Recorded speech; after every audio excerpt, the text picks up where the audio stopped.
Вітаю вас, друзі! Сьогодні російські мерзоти здійснили чергову масовану комбіновану атаку проти нашої країни із застосуванням безпілотників, крилатих та балістичних ракет. На Полтавщині росіяни вбили одну людину. Вони вдарили по складських приміщеннях приватного підприємства. Також під атакою опинився термінал Нової пошти. У столиці росіяни здобули величезну перемогу та знищили ринок. Крім того, вони вдарили по житлових будинках у Львові. Відомо про кілька десятків постраждалих людей і ще декілька зниклі безвісти. Росіяни у Львові змогли перемогти незрячу пару. Скажіть, як ви собі як ви це все, не будучи незрячим в квартирі самі? Саме перше, то без паніки. Дружина у мене також тотально незряча.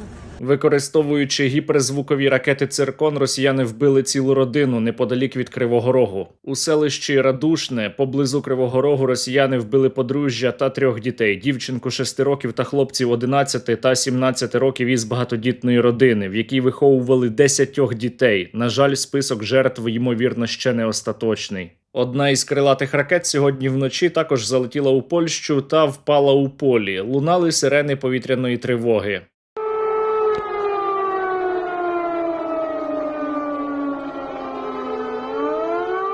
Внаслідок цього у полі утворилася доволі велика вирва. Я сподіваюся, що Польща хоча б цього разу не звинуватить Україну, що ми погано захищалися від російських ракет. Ми із вами маємо усі усвідомлювати, що росіяни ведуть війну проти України на знищення. Вони прагнуть знищити нас із вами, наш народ і нашу країну. Саме тому вони вчиняють усі ці звірства. І росіяни розуміють лише мову сили. Тому допоможіть нашому війську отримати більше її.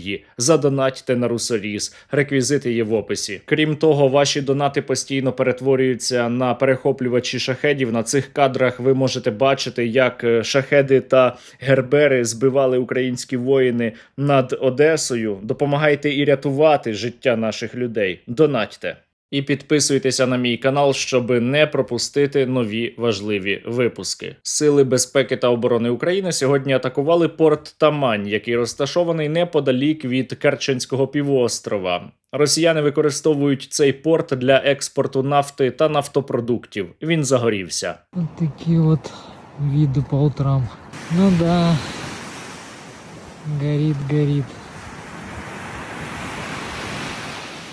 Українські безпілотники продовжують атакувати російські логістичні центри. Сьогодні під удар потрапив склад Wildberries у місті Пенза, який має площу близько 90 тисяч квадратних метрів. Він також палає. Специальная военная операция идет в строгом соответствии с графиком, по плану.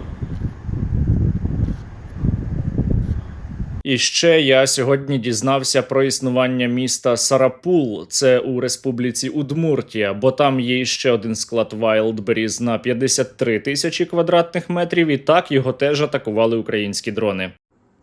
Прямо сейчас оттуда огонь вырывается, вон даже видно. Я не знаю, что это вообще. Це просто капець. Та ні, це іще не капець. Це просто невеличке повернення війни, яку Росія розв'язала проти України, до себе на родину.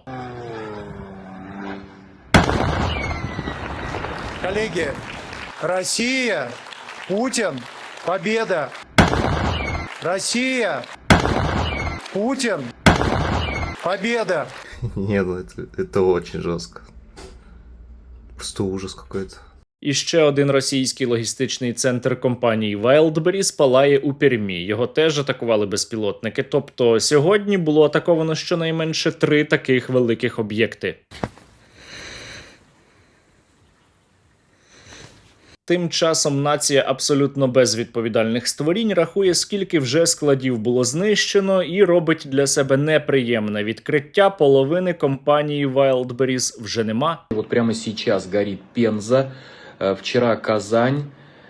Это уже 8-9 склад, и мы приближаемся примерно к половине всей логистической інфраструктури. Я, звісно, у цьому іще не впевнений, але мені здається, вони починають здогадуватися. Как будто бы все, Wildberries в конец. Проте, окрім ниття, росіяни ні на що більше не спроможні. От коли українцям щось не подобається, коли українці бачать, що щось йде зовсім не так, вони протестують, вони активно висловлюють свою громадянську позицію. А коли росіяни бачать, що щось йде не зовсім за планом, то вони просто ниють. Мы даже вывести ничего не успеваем. 7-й склад. Продолжаем выживать.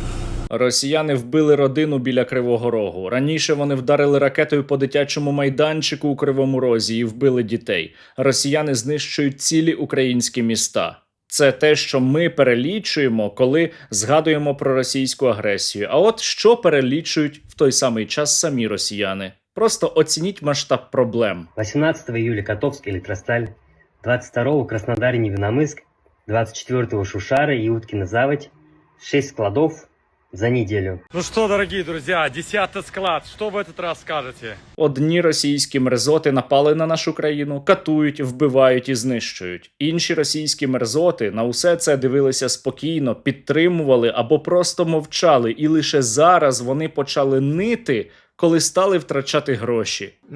Первое, что ВБ вообще ничего платить не собирается. То есть из сотен миллиардов, то, что они как раз заявили, заплатили 40 миллионов, да, я уж про это писал. Вони навіть досі не можуть назвати війну війною. Кажуть, уся ета ситуація.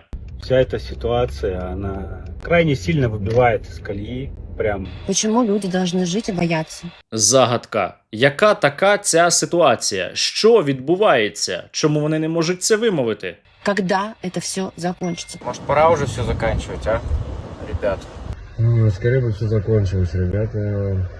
Закончилося що? Все. Росіянам боляче, бо вони почали відчувати війну на собі. Вони думали, що можна безкарно напасти на сусідню країну і робити усе, що завгодно, а війна не повернеться. І тільки деякі із них можуть справді називати війну війною та казати, що війну потрібно припиняти. Та таких наразі на так званій Росії меншість. Нервничать? Тревожит, война идет, конечно, тревожит, как же не тревожит.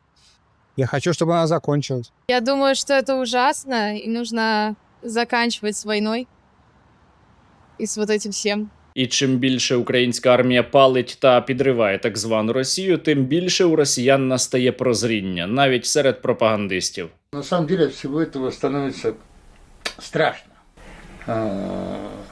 То, в общем, волосы дыбом становятся. Доволі страшно останнім часом стає і тимчасово живійська Бєєвій. Вона чекає, коли ж полетить українська балістика, і бідкається, що росіяни усього лиш мирно почали захоплювати сусідню країну, а їх у відповідь б'ють. Яка несправедливість? Вот мы наступаем на земле, а они пытаются сделать нашу жизнь невозможной. Хотел сказать, Удары, баллистика. Зараз об'єктивно у України з'явилося таке собі вікно можливостей для того, щоб зупинити війну. Та для цього нам потрібно дуже багато іще змінити всередині нашої країни, всередині нашої армії. Дуже шкода, що у цей час Україна лишилася без міністра оборони. Михайло Федоров учора дав інтерв'ю, яке я рекомендую усім подивитися. І якщо дуже стисло, то я впевнений, що його зняли саме за те, що він наламав схеми і спроби збагатитися на закупівлях у Міністерстві оборони. Ми відразу змінили процедуру закупівель, на яку ми не могли впливати, от як Михайло Федоров, або Арсен, керівник ООЗу, або там начальник департаменту, або будь-який заступник. Ми почали формувати потребу на закупівлі на основі даних, що обирають підрозділи на дочинні, що обирають за бали на Брейван-маркеті, і яка результативність по єбалам враження, які дрони, які в топі. Далі формується по кожній категорії дронів 10 компаній, і 80% замовлення Генеральний штаб робить з цих рейтингів, а 20% через тендери. Це те, що ми зробили за 2 тижні. А через 2 місяці ми почали запускати вже повністю тендери, які на 100% всього. І ми встигли зробити тендери на артилерію. Ми зекономили на першій закупівлі 16%, це більше $100 мільйонів.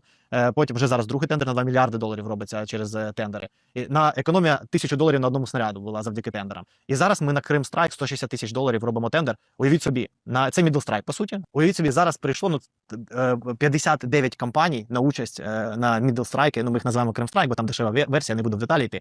Це Middle Strike, але дуже дешевий. 59 компаній. Тобто економія бюджету буде 20-30% завдяки проведенню тендеру. І щоб сформувати технічне завдання до тендеру, ми створювали центри компетенції, які нам там Генштаб не підписував, але це така ми криво зробили бюрократично, але це команда крутих людей, ми багато забрали з поля бою, які нам допомогли створити критерії для цих тендерів, щоб все було максимально прозоро. Ми зібрали всіх виробників, з ними попрацювали, щоб вони всі сказали, що ок, нам підходять ці умови. І ми запустили цей тендер. Наступний планувався діпстрайки і FPV-дрони тендер. Там економія також може бути. І перед цим вас зняли. Виходить, що так. Я також можу від себе доповнити, що справді вже зараз мали би з'являтися тендери на FPV-дрони. Ними займалася якраз в тому числі і моя команда, але чи станеться це тепер — відкрите питання. А люди тим часом усе одно, навіть попри відсутність анонсів, виходять на протести у різних містах.